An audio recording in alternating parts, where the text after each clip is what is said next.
நேயர்களுக்கு வணக்கம். நான் உங்கள் ஜெயஸ்ரீ நாராயணன். இன்னைக்கு இந்த எபிசோட்ல விநாயகர் சதுர்த்திக்கு நல்ல ஒரு சுவையான கொழக்கட்டை நம்ம செய்ய போகிறோம். ஸோ உங்கள் எல்லாருக்கும் விநாயகர் சதுர்த்தி வாழ்த்துக்கள். இப்போ நம்ம கொழக்கட்டை எப்படி செய்யலாம் அப்படிங்கிறத பார்க்கலாமா? அரிசி எடுத்துக்கோங்க. பச்சரிசி ப்ரிஃபர்ட். ஓகே, அதை தண்ணியில் கிட்டத்தட்ட ஒரு 1.5 மணி நேரம் ஊற வைங்க. நீங்கள் நல்லா ஊற வைக்க உங்களுக்கு மாவு நைஸாக கண்ணுக்கு மை எழுதுகிற மாதிரி அவ்வளோ வெளுமூணு நம்மளுக்கு மாவு கிடைக்கும். ஊற வச்சுட்டு இந்த தண்ணியெல்லாம் எடுத்து கொட்டிட்டு ஃப்ரெஷ் வாட்டர் ஆட் பண்ணிட்டு இதை நல்லா அரைச்சிக்கணும். இப்போ அரைக்கிறதுக்கு நீங்கள் பதம் பார்த்தீங்கன்னா, இப்போ அரிசி எடுத்துக்கோம் இல்லையா, ஸோ அதுக்கு 1:2 ரேஷியோ நீங்கள் தண்ணி எடுக்கணும். 1 பங்கு தண்ணியோ இல்லை 1/2 பங்கு தண்ணியோ முதல்ல அந்த அரிசியோட சேர்த்து நல்லா மிக்சியில் அரைங்க. அப்பப்போ கொஞ்சம் கொஞ்சமாக ஆட் பண்ணிக்கணும். கிட்டத்தட்ட உங்களுக்கு 3/4 பங்கு தண்ணி ஆட் பண்ணி அரைப்பட்ட உடனே உங்களுக்கு வெளுமூணு ஆகிடும் இல்லையா, அதை எடுத்துட்டு ஒரு பாத்திரத்தில் டிரான்ஸ்ஃபர் பண்ணிடுங்க. இந்த மாதிரி நம்ம கொஞ்சம் நீர்க்க இருக்கணும். இப்போ பாருங்க எவ்வளோ சாஃப்டாக இருக்குது. ஸோ அது மாதிரி இருக்கிற ஸ்டேஜில் இந்த மாதிரி நம்ம தண்ணி நிறைய ஆட் பண்ணி இப்படி ரெடி பண்ணிக்கோங்க. கடாயை நம்ம ஏற்றிடுவோம். கொஞ்சமாக எண்ணெய் விட்டுக்கலாம், ஏதாவது ஒரு சமையல் எண்ணெய். இப்போ பாருங்கள் கடாய் நம்மளுக்கு சூடாகிடுது. இதை மெதுவாக நம்ம அந்த கடாயில் ஆட் பண்ணிடலாம். இதில் மறக்காமல் ஒரு சிட்டிகை உப்பு போடுங்க. பூரணம் அதாவது உள்ள ஸ்டஃபிங் பண்ணுறோம் இல்லையா, அது ரொம்ப ஈஸி. ஆனால் அந்த மேல் மாவு எவ்வளோ பதமாக நம்மளுக்கு அந்த சொப்பு செய்யறதுக்கு எதமாக இருக்கிற மாதிரி செய்கிறது தான் நம்ம கலையே இருக்குது. ஸோ அந்த பதத்தை தான் எப்படி இப்போ பண்ணலாம் அப்படிங்கிறத நம்ம பார்க்குறோம். இதுக்கு இன்னொரு விதம் எப்படி பண்ணலாம் அப்படின்னா, நம்ம வரட்டு அரிசி மாவுன்னு சொல்லுவோம் இல்லையா, ஸோ களைஞ்சி உணர்த்தி அது காஞ்சதுக்கப்புறம் கையில் எடுத்து பிடிச்சிங்கன்னா பிடிச்சி நிற்கும் கையில் அப்படியே. ஸோ அந்த பதத்தில் நம்ம மிக்சியில் அரைச்சிட்டு நல்லா சலிச்சிடணும். சலிச்சதுக்கு அப்புறமா அதை தண்ணியில் கரைச்சி இதே மாதிரி நம்ம கலரலாம். பாருங்க இந்த மாவு வெந்து திரண்டு வருது. இந்த கடாயில் இந்த மாவு ஒட்டாமல் இருக்கிற வரைக்கும் நம்ம இதை கிளறி எடுக்கணும். இதை பாருங்க சேர்ந்து வருது மாவு. அடுப்பை கொஞ்சம் சின்னது பண்ணிக்கிறேன். இப்போ பாருங்க இந்த மாவு நல்லா கிளாஸியாக ஒன்று போல் சேர்ந்துட்டு இந்த கடாயில் ஒட்டாமல் வந்துடுது. இதை நீங்கள் செக் பண்ணோம்னா கொஞ்சமாக தண்ணியை தொட்டுட்டு இப்படி கையில் இப்படி பண்ணினீங்கன்னா கைக்கு ஒட்டாமல் இப்படி பந்து போல் அழகாக இருக்கும். பாருங்கள் சாஃப்டாக பஞ்சு மாதிரி இருக்குது. ஸோ இதுதான் நமக்கு கரெக்டான பதம். ஒரு பாத்திரத்தையோ அல்லது ஒரு தட்டிலையோ டிரான்ஸ்ஃபர் பண்ணிடலாம். இந்த மாதிரி ஒரு நல்ல துணி எடுத்து அதை ஈரம் பண்ணிக்கோங்க, நனைச்சிக்கோங்க.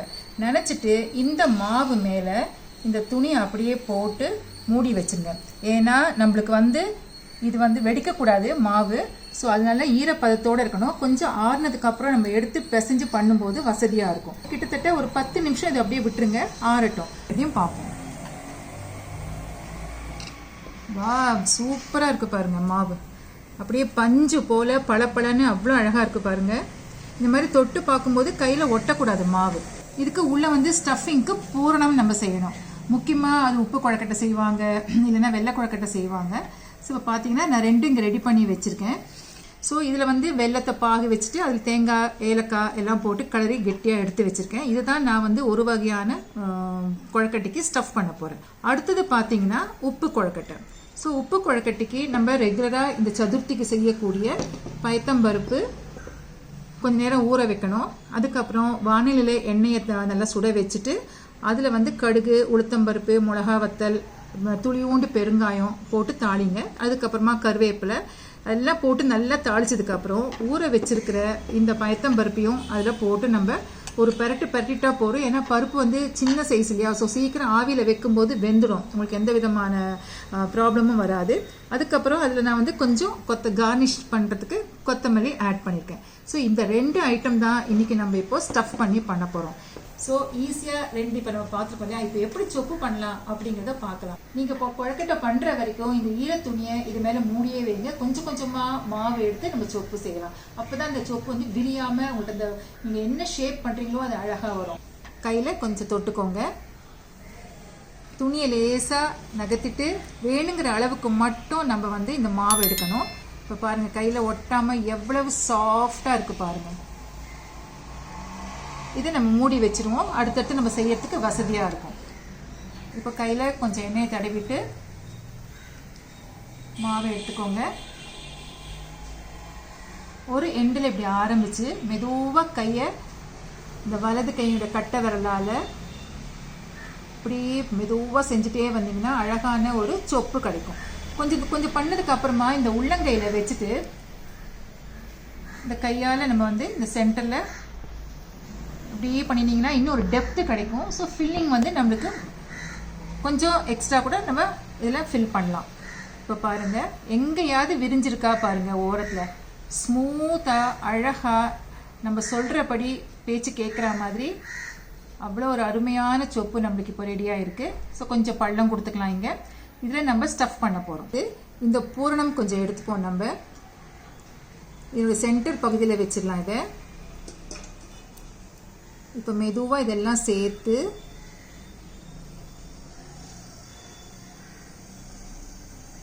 இப்படி உள்ளங்கையில் வச்சு மெதுவாக இதை ரோல் பண்ணிகிட்டே வாங்க.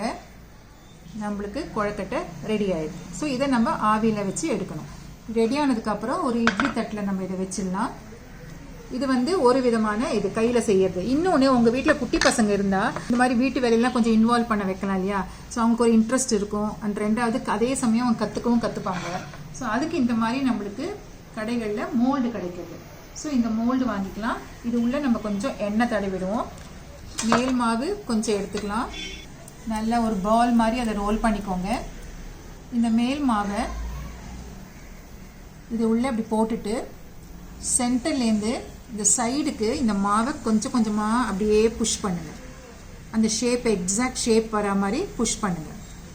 அதே சமயம் இந்த சென்டர் போர்ஷன் இங்கே கூர்ப்பாக இருக்கு இல்லையா, அந்த போர்ஷனும் வரா மாதிரி நல்லா அதை புஷ் பண்ணி அந்த ஷேப் கொண்டு வாங்க. இதுக்குள்ளே இருக்க இந்த சொப்பு ரெடி ஆகிடுது.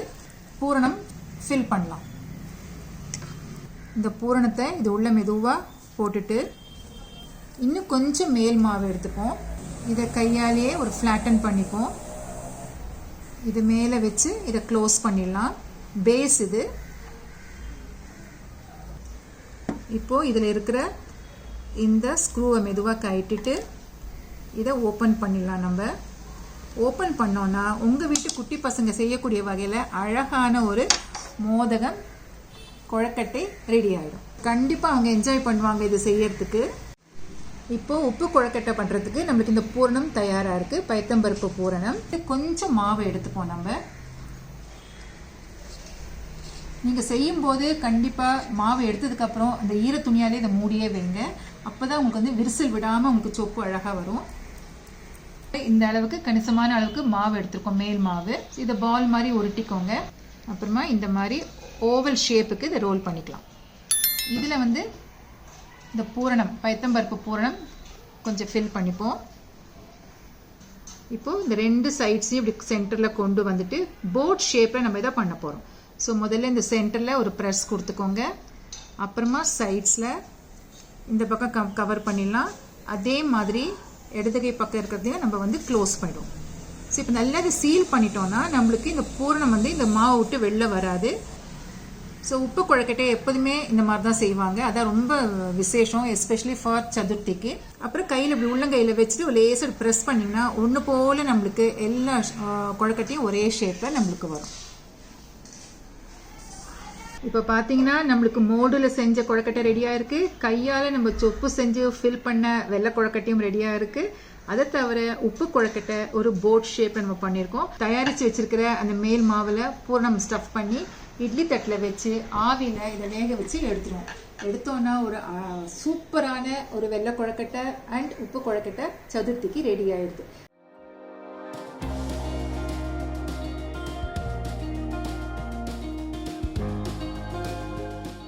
இதே போல் தொடர்ந்து நீங்கள் சுவாரஸ்யமான பல வீடியோக்களை பார்த்து எங்களது நாயகி டிவி சேனலை சப்ஸ்கிரைப் பண்ணுங்கள்.